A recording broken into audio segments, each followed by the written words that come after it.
மகாத்மா காந்தி தேசிய ஊரக வேலைவாய்ப்பு உறுதி திட்டத்தை ஒன்றிய அரசு மீண்டும் கொண்டுவர வேண்டும் என்று ஆளுநர் உரையில் வலியுறுத்தப்பட்டுள்ளது.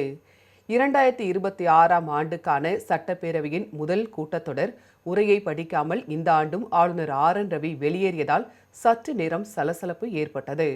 இதனையடுத்து ஆளுநர் உரையை சபாநாயகர் அப்பாவு தமிழில் வாசித்தார். தமிழ்நாட்டில் புதிதாக 36 அரசு கலை மற்றும் அறிவியல் கல்லூரிகள் தொடங்கப்பட்டுள்ளதாக கூறினார். காலை உணவு திட்டத்தின் மூலம் பள்ளி குழந்தைகளின் கற்றல் திறன் அதிகரித்துள்ளதாக ஆய்வின் மூலம் தெரிய வந்துள்ளதாகவும் தெரிவித்தார்.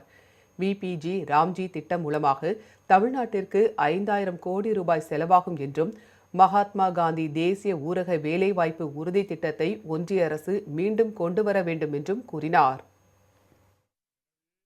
இத்திட்டத்தினை நீக்கியது கிராமப்புற பகுதிகளின் வளர்ச்சியை தடுப்பது மட்டுமின்றி மாநில அரசின் நிதி நெருக்கடியினை மேலும் அதிகரிப்பதற்காக VBG என்ற புதிய திட்டத்தினால் தமிழ்நாட்டின் நிதி சுமை ஆண்டு ஒன்றிற்கு சுமார் 5000 கோடி ரூபாய் வரை மேலும் அதிகரிக்கும்.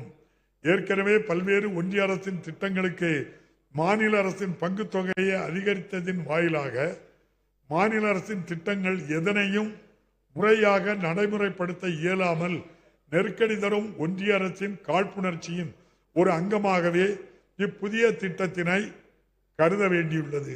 எனவே இப்புதிய திட்டத்தினை திரும்ப பெற்று மகாத்மா காந்தி தேசிய ஊரக வேலைவாய்ப்பு உறுதி திட்டத்திற்கு மேலும் கூடுதல் நிதி ஆதாரங்களை ஒதுக்கி அதை வெற்றிகரமாக செயல்படுத்த ஒன்றிய அரசு முன்வர வேண்டும்.